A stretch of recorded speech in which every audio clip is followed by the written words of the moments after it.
Timothy 4:12 says, don't let anyone look down on you because you are young, but set an example for the believers in speech and conduct and love and faith and in purity. Charlie, you're 29 years old. I get the top 10 questions I've been personally asked here down the hallway. Matt, how do I get to people because I'm young? How do I get people to believe me because I'm young? It didn't seem like you've had a problem with that. Yeah, so here's my advice, especially if you hear that a lot.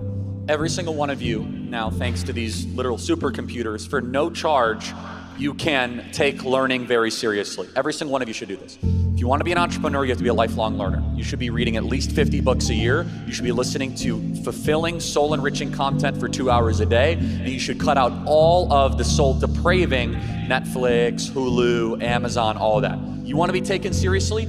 Read 50 books over the next decade. That's 500 books. 50 books a year for the next decade. That's 500 books on entrepreneurial, on American history, on finance, on economics. There's no lack of them, right? They're all out there. By the way, most of them, I mean, they're like 20 bucks a pop, but if you want to, there's like free versions, there's YouTube lectures. There is no excuse for anybody in this room to not take learning seriously. So let's talk about wisdom, right? Which Proverbs and Ecclesiastes. Proverbs is the book of wisdom. So Solomon, God comes on to Solomon. Solomon, what do you want?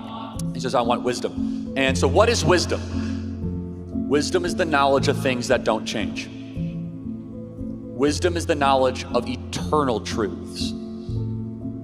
Wisdom are things that will be just as true 100 years from now as they were 200 years prior. Knowledge can change, right? Knowledge is facts and figures, who's the governor of this, center of that. That's important. But wisdom is answering much more important questions. What is good? What is evil? What is our relationship with God? Why are we here? What is my purpose? Where am I going after I die? What is love? What is mercy? What is justice? What is prudence? What is temperance?